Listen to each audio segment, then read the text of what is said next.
Canada is home to the largest population of Ukrainians after Ukraine and Russia. And music, particularly traditional folk music, plays a major role in how they preserve their heritage. It's a Ukrainian cultural thing to sing, to laugh, to dance. My parents, my grandparents, it was very important to them to preserve this. But what happens when a younger generation steps up to the mic? Are we a Ukrainian band? I would say not only, but I'm Ukrainian, and almost all of the music that we play is music that I learned in Ukraine. There are definitely people who think that what we're doing is wrong. There's always that line of being too traditional and then leaving the essence of our culture behind. And how the crisis in Ukraine I would go down to the Maidan playing music for the protesters, for the medics. is giving new life to old songs there and in Canada. Now, given the circumstances in Ukraine, everybody's getting their Ukrainian 101. These are stories that need to be shared so that this kind of thing doesn't happen in the future. Next, SPIVANKA, a little song.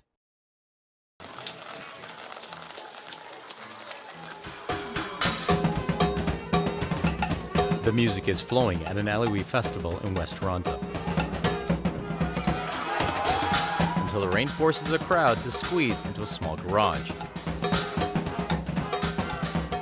They are here to see the city's Juno-nominated indie favorites, Bucket Orkestra.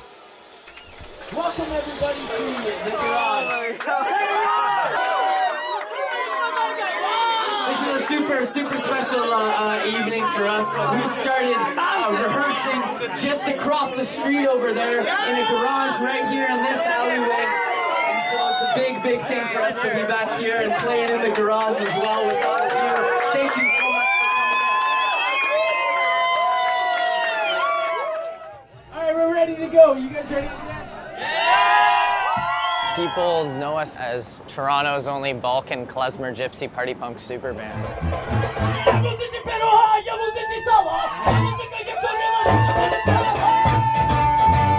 The music that we play with Lemon Bucket is music that comes out of not only rural, idyllic Ukrainian mountains landscape, but it also comes out of violence and war and protest. A lot of North Americans don't understand that, and I certainly didn't understand that until I actually experienced it myself. So how did Mark end up playing on tanks in the streets of Ukraine? And how did he become the leader of a traditional folk music group? Lemon Bucket formed essentially giving voice to the experiences that I had in Ukraine. But it's the last thing he thought he'd be doing.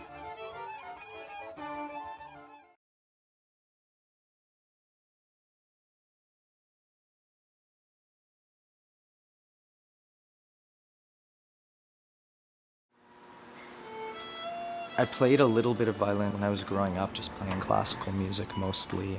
And then I stopped playing like, a lot of kids do when it's not really cool to play. That was about the time that I also stopped being interested in anything Ukrainian. I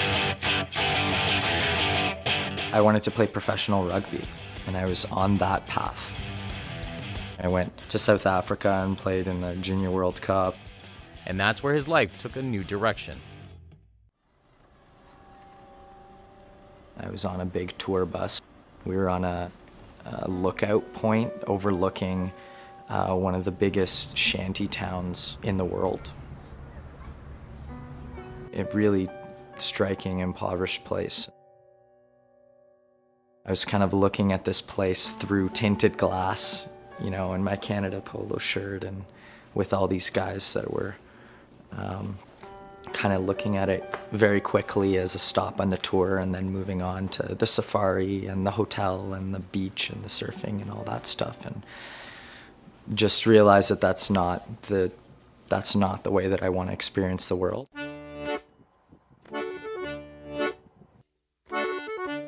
After rugby, Mark found himself in Ukraine, taking culture and language courses. All of a sudden, All of the elements of my past life were sort of very, very distant. It kind of allowed me to gravitate naturally to the things that were important to me. At that point, I met a group of buskers that were playing Ukrainian traditional music. I really, really enjoy their whole outlook on life and what's important to them. Sharing, eating, drinking, telling stories, singing together, and that was something that I wanted to be a part of. And so when I slipped up and said that I had played violin as a kid, they got me a violin and started teaching me songs. It wasn't even a conscious decision on my part, like, okay, now I'm gonna be a violin player. They just welcomed me in and started teaching me, and that felt natural. I felt it very, very strongly. That desire to change my entire life to promote this culture and this music.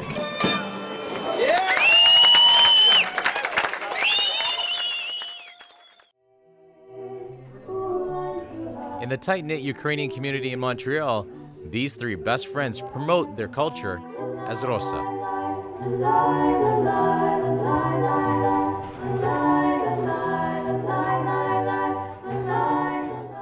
Rossa means the dew. It means like we're fresh, basically, with new music. We take old songs but give a new twist to it. I want to take the pan. We have to put the butter on it. Where's the pan?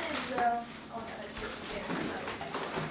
pan is place frozen pizza directly on middle oven rack. When they have sleepovers here, I mean, I wake up at 3 in the morning and I hear them singing downstairs.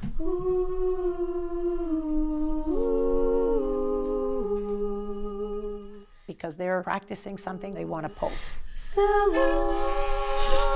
Oh my gosh, no! Okay.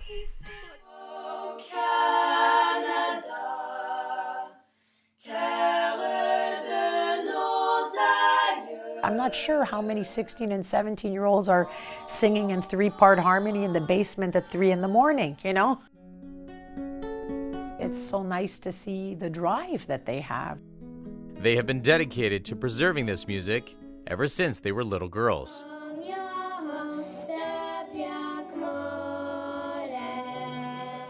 Я називаюся Соня, Наталя, Danya.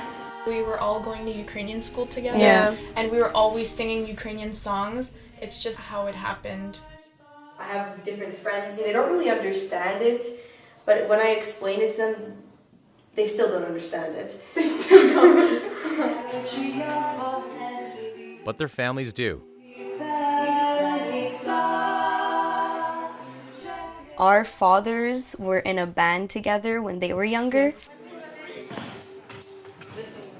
This is her mom. Yeah, that's my mom, and that's my aunt.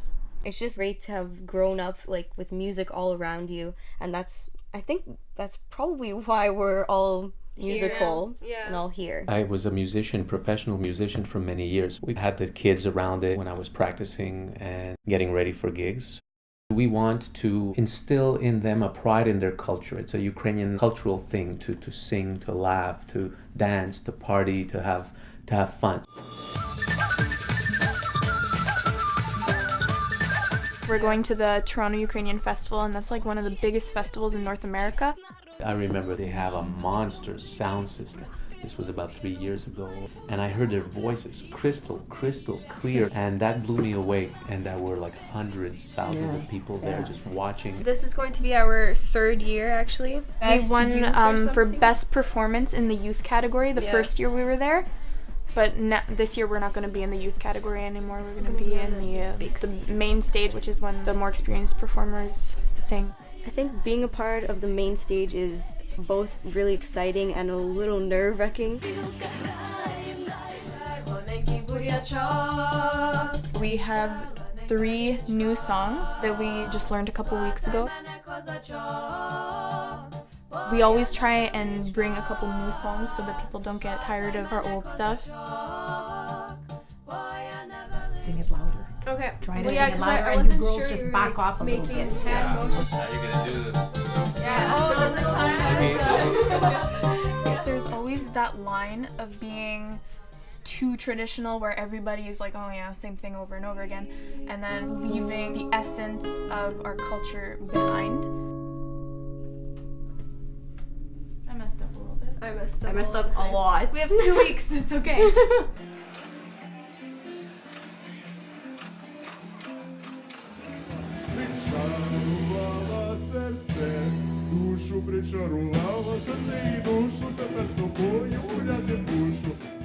In Ottawa, Damien and his rock band Ukrainia know all too well what happens when you cross that line. What we do is we take Ukrainian folk songs and revisit them with a new kind of spin. Add in their rock roots, and you get the unique sound of Ukrainia.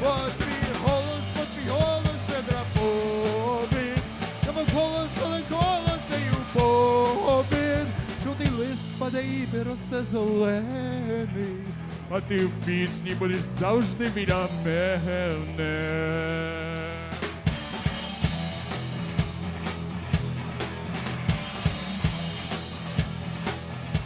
There are definitely people who think that what we're doing is wrong and disrespectful. We were playing in London at a Ukrainian festival, and there was one guy in the crowd who was obviously pretty drunk and quite angry, and he wasn't liking what we were doing at all. We're playing, and this guy marches right up to the front of the stage. He's like banging on the stage and shaking his fist at us, and we finished the song. Wervo was like, "What's the problem, man?"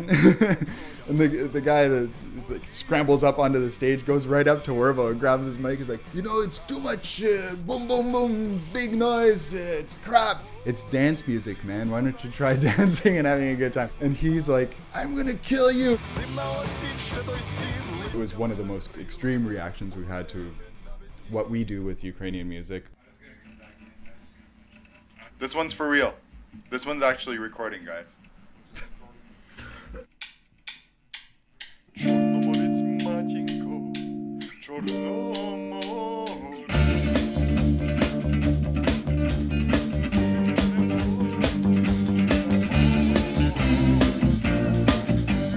A lot of people fear that with so many iterations of change, something will cease to exist. Especially Ukrainians, because coming here, you know, they were being persecuted and there was like the culture police. This famous Ukrainian songwriter, his name is Volodymyr Ivasyuk. This guy wrote like a lot of amazing songs. But in the end, because he wouldn't write in Russian, he was kind of drumming up this nationalistic fervor. He ended up being found in the forest, like hanging from a tree. The official news story, I think, in the Soviet Union was that he had committed suicide. And that was a real sad time for all Ukrainians. So everybody who came over here, my parents, my grandparents, it was very important to them to preserve this, because this is us, and if we don't preserve it, we're done, like we're gone. Coming up. I got to Ukraine and I just wanted to see what it was all about. It was exciting and heartbreaking at the same time.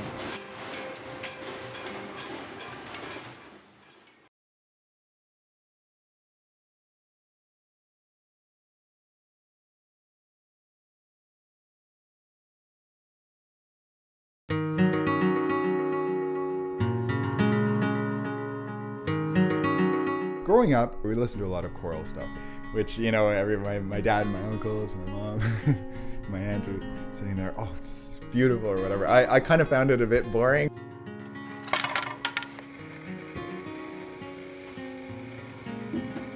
There were these religious songs too that we would sing, I remember, and it was always like this somber sort of minor stuff, always asking God to free our nation.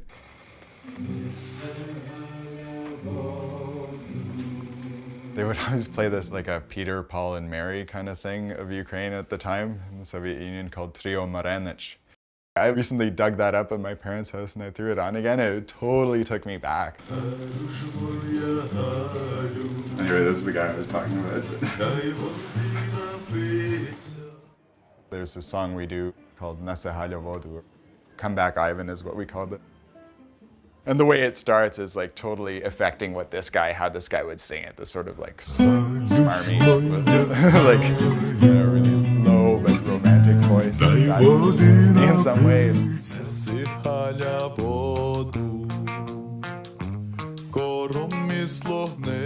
Playing these vintage songs started out as a lark with a friend. It started as a thing that I used to do with my friend Paul Granger.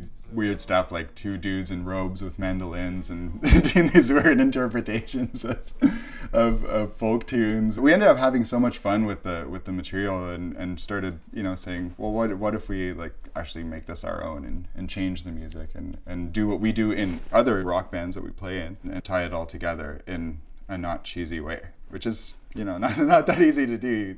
And we asked Tom and Dave to join us one time for a practice, and it was super fun, and we've been doing it since. Paul Granger is no longer in the band, but Paul Hogan was totally willing to jump on board, and I think that probably saved the band. Hey man, how are you? All right, how's it going? Like, he's really creative, very imaginative. So it's kind of going in a really cool direction now, which is great for all of us. And for the people.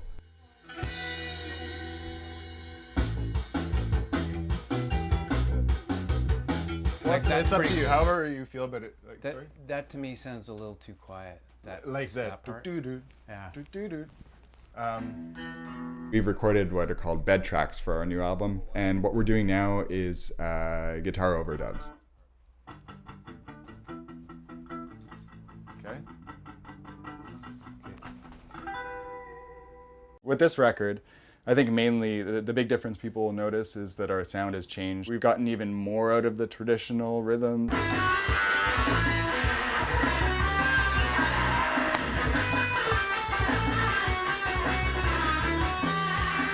There's been a shift away from like standard rock approach, which we kind of did, to kind of include like reggae influences into a more sort of what's going to happen territory.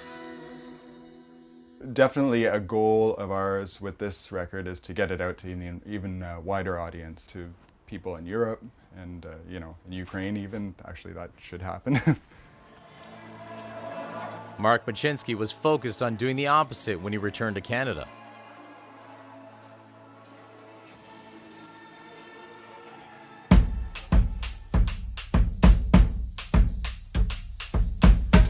When I came back from Ukraine, I was really missing traditional culture in my life, and I didn't feel it anywhere here.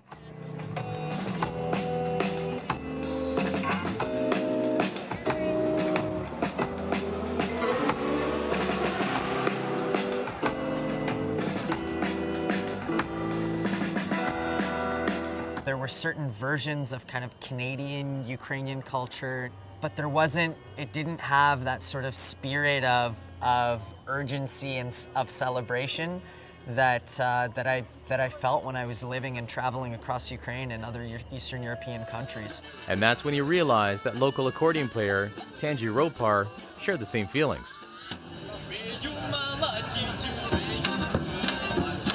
I started to teach him songs, he started to teach me songs, and we picked up a couple more musicians. And Lemon Bucket Orkestra was born.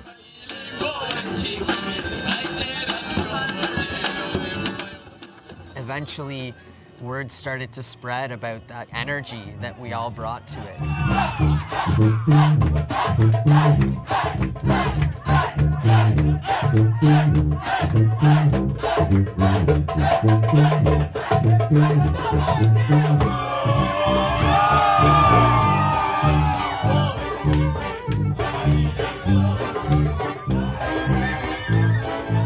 So it was something that was new and fresh and that a lot of people wanted to be a part of as musicians as well as audience members. And one of the things that I felt when I was in Ukraine that I tried to create as a guiding principle when we started Lemon Bucket Orkestra was to play it in every niche and corner of life, because we all really felt that music and ritual and tradition should be a part of our everyday lives and not something that we watch just on a stage or that we read about in a book or that we go to a festival once a year to see. Riding this success, Mark and fellow bandmate Rob Tehan were headed to Ukraine to create a film score. But the timing could not have been worse.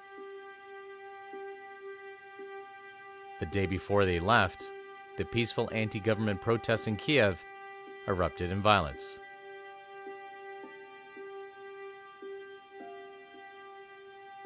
where clashes with police resulted in at least 3 deaths and hundreds injured.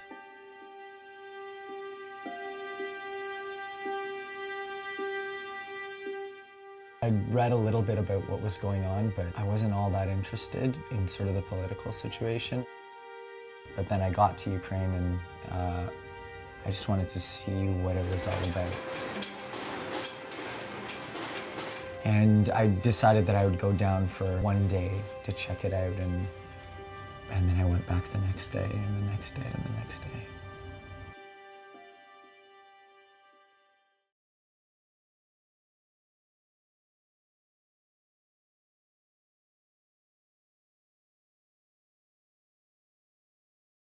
It's hard to explain succinctly what the Maidan was and what the general feeling was, because it was, you know, so grand.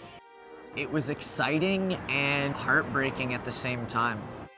There were so many people from all over the country and also other parts of the world working together in a way that I had never experienced before, on a scale that I had never experienced before, all in the aim of ousting the current president.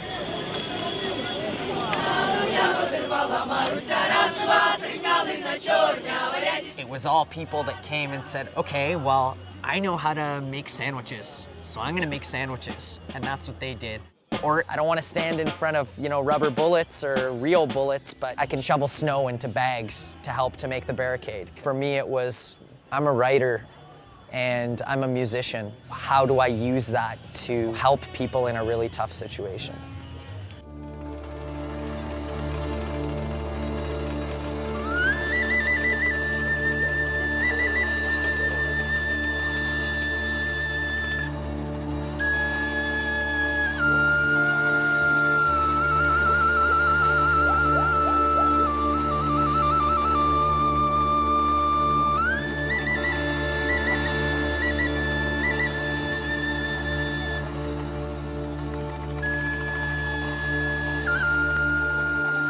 I would go down to the Maidan every day and be there till, you know, 4 or 5 a.m. up in the various occupied buildings playing music. Especially traditional Ukrainian and Eastern European music, so that they remember what it is that they're fighting for. This is not Ukraine's first crisis, as Damien's 91-year-old grandmother personally knows.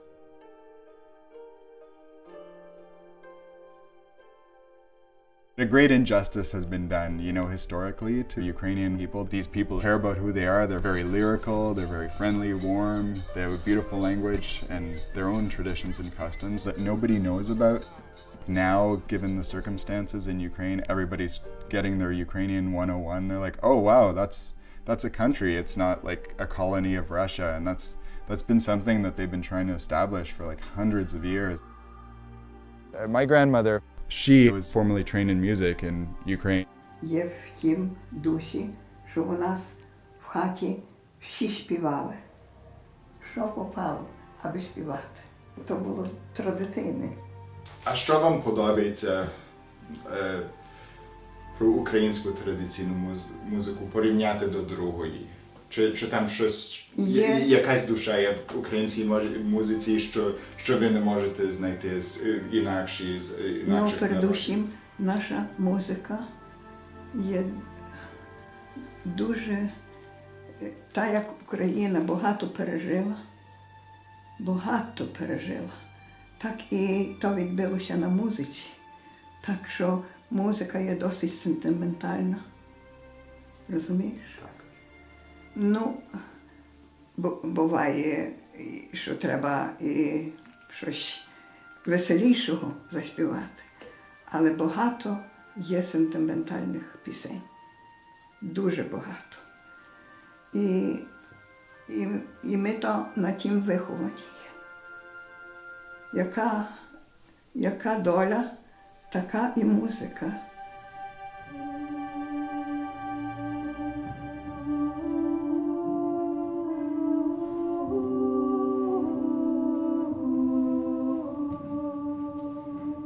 The commemoration of the famine genocide that occurred in Ukraine in 1932-33 is an important event. People were starved to death, children were dying. So the Holodomor helps share that sorrow for a brief moment.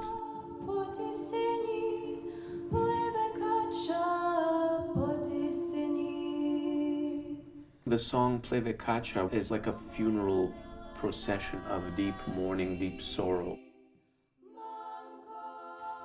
It is a musical dialogue between a mother and her son who's leaving for war. Recently, it's been quite out there.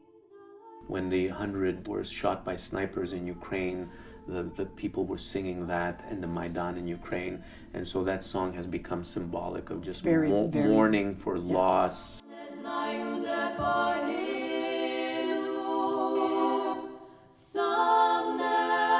We say, wow, how could that happen somewhere? How could that happen? But it's even happening today.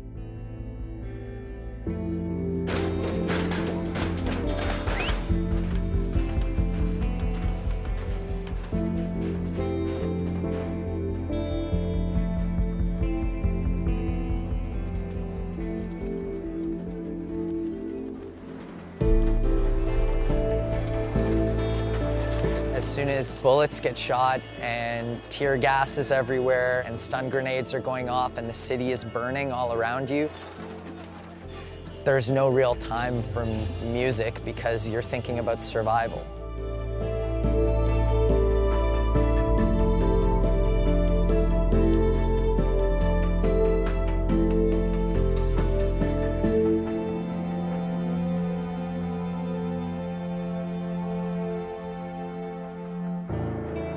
Friends and family were just freaking out because like all you see on TV is a panoramic shot of a hill covered in machine gun toting riot cops and then a burning barricade that stretched for like a mile and a half and fireworks going off everywhere because that's what people were shooting. And they didn't know where I was. Whether I was like somewhere far away or whether I was in the front or whether I was in a body bag.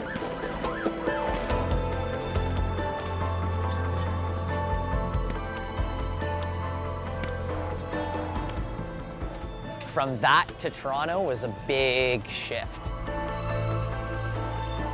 I came back in the beginning of March, and within a week, I sat down in a rehearsal, the end of our first rehearsal back, and said, guys, I'm going back to Ukraine.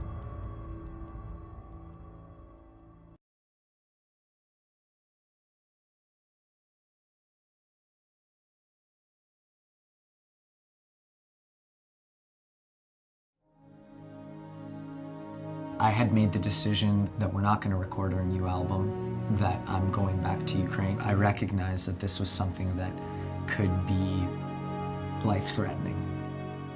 I put it out there to my entire band that anybody can come with me, and I had 3 musicians say, we're in. But they had to make another trip first. The Juno Awards. The band's album, Lume Lume, was nominated for World Music Album of the Year. The Juno nomination is exciting. Even if we don't win, it's gonna mean more exposure. We're gonna come in support of the people still standing on the Maidan. You walk up and then there's this background thing where it says like Juno Awards, Juno Awards, Juno Awards. And there's all the presses lined up, so there's like, 50 cameras that all snap. We decided to wear these bandanas that had the emblem of the Maidan self-defense units. Just to open dialogue, to be able to tell sort of the real stories about who is out there, what they're fighting for, why it's important for us in Canada. While they didn't win, Mark's attention is now on the other stories they will tell when he and bandmates visit Ukraine to launch the Lemon Cheeky project. So while I was on the Maidan, I met a singer named Maria Kudryavtseva. Не верьте звездам, падайте, пробуйте. She's an ethnomusicologist. She was a part of the national folk ensemble Božići. And then she was also like a ethno-pop kind of star in the 90s and early 2000s. So she's a fairly recognizable figure in Ukraine.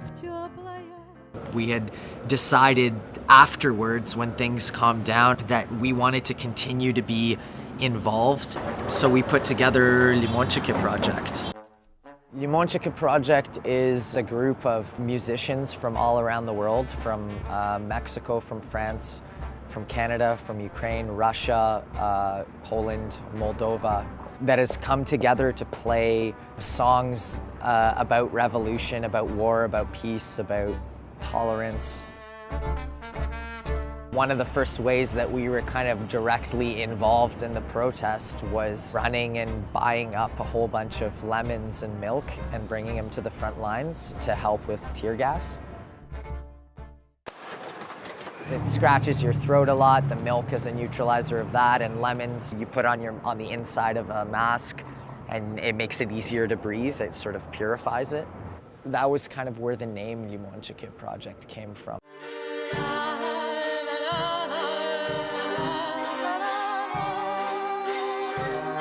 I'd like to be able to go over and to play music for people. To try and soothe the situation in some way through music, through art, through storytelling.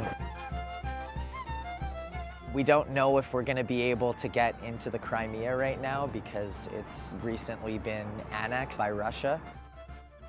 And in terms of the east, there's a big separatist movement that's starting to evolve there, and I'm not sure what effect that's going to have on transportation or on safety, so we'll kind of cross that bridge when we get there.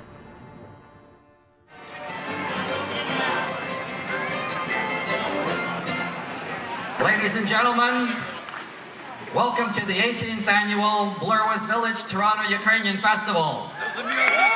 Slava Ukraini! Rosa's big day has arrived. Oh wow, it's cold. But Mother Nature isn't cooperating.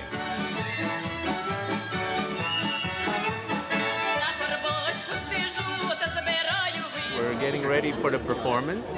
We've been here just praying that the weather holds up. We saw some sun earlier on, so we were very optimistic. It's getting a little bit rainy, but you know, if it stays like this, we're still good.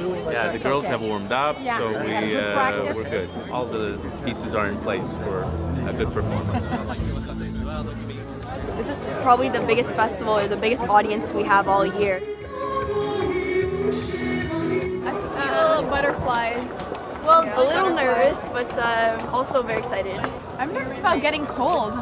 Yeah, if we get cold, we might shiver and like... Our voices start to shake if we get cold, so... The weather isn't the only thing on their minds. They've changed their set to reflect the festival's theme. They chose to cut Bila Khata Sadut, so... But also the other slow song, because they had two slow songs to perform. The other one, Alleluia, is Ukrainian words, lyrics to Leonard Cohen's melody. And it's very, it's sentimental and it's appropriate because of what's going on in Ukraine now. So there It was done at Maidan. It was performed at Maidan, so they want to perform it again because it's a big theme of the festival this year. They got to do that one, yeah. We are celebrating today, but I'm sure most of you are aware of the trepidation in relation to everything that's happening in Ukraine. At that point, they were starting to abduct international observers and journalists. It was definitely not a safe time.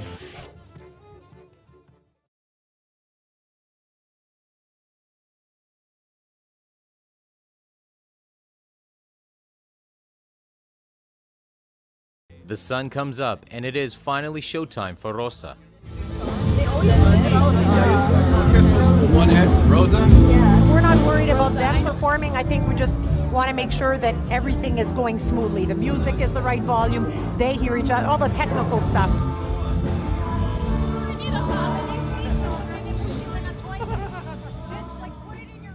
Пані і панове, прошу привітати Росу! Добрий день всім. Я є Наталя. Я є Соня. Я є Даня. І ми є Роса. Якщо знаєте цю пісню, прошу співати з нами. І танцювати.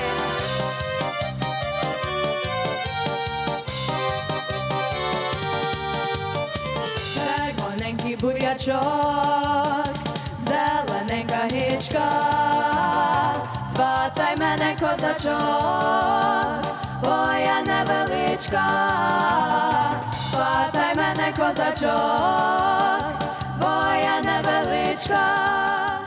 We definitely hope that it's going to be a very positive experience and that the audience is going to really be happy with their performance.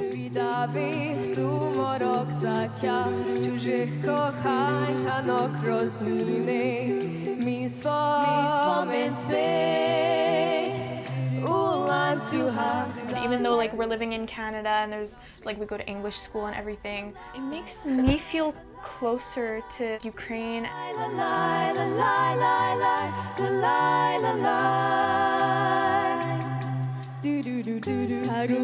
I don't get too nervous. I get emotional, you know, and especially when it really goes well.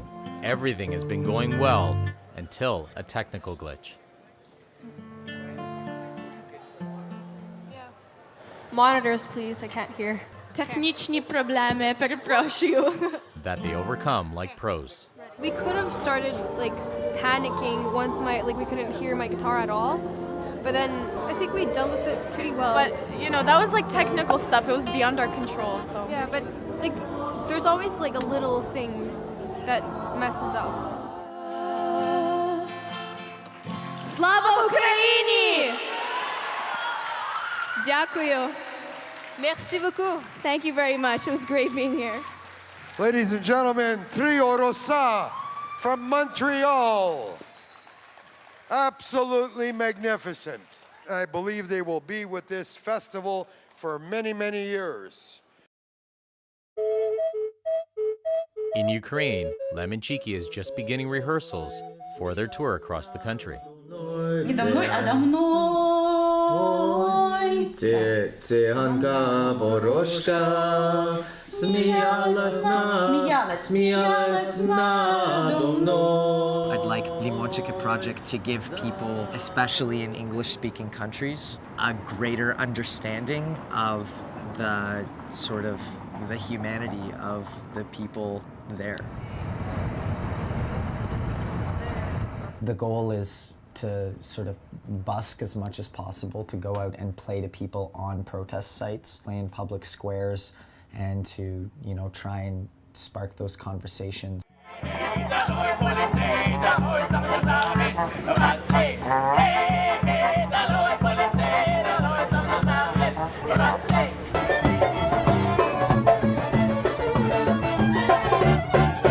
We went to a variety of cities and towns in western Ukraine and then a little further south in the Carpathian Mountains, to Odessa, the port city, to eastern Ukraine.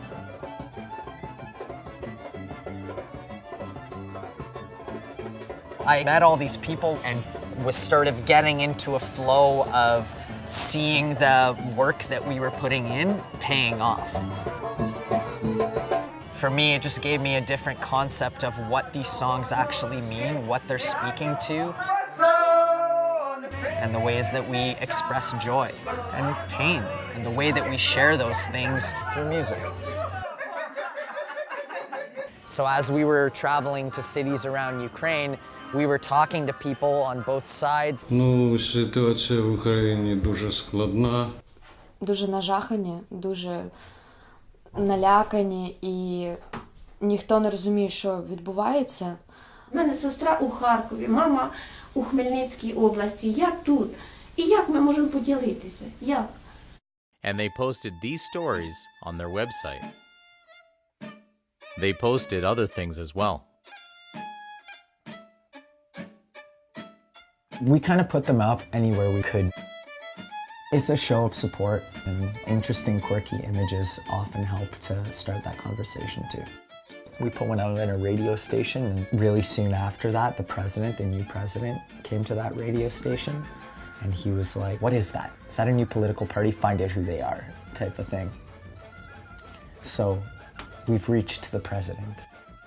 I was excited to be able to share that joy and that sadness and get that message a little bit across Canada and to continue to develop Lemon Bucket so that hopefully in the future we can do more.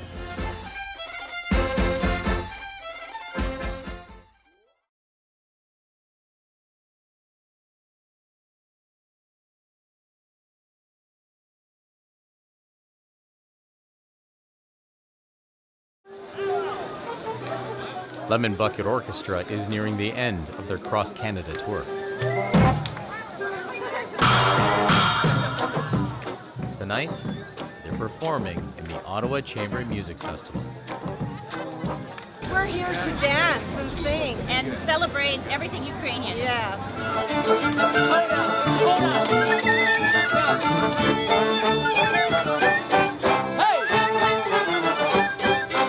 Despite the good times, Mark admits that it is hard not to think about Ukraine. It's very difficult for me psychologically, having the war escalate. Having friends of mine in Ukraine going to the front, it's difficult to have these two parallel things happening. But it's really important still to celebrate. And for people to feel that energy of the party. But we've deepened our repertoire. I really wanted to sing the funeral dirge.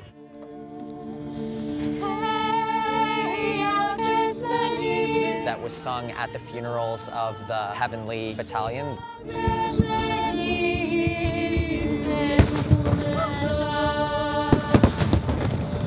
When you sing these songs, you're bringing people back to that place. You're bringing back that feeling that they had to go through. A lot of people have said, like, when are you guys gonna stop being a cover band? And I say, never. This is something that's way bigger than any of our individual egos. It's about playing music that ties you to many, many generations. These are stories that need to be shared and that might allow people to better understand each other so that this kind of thing doesn't happen in the future.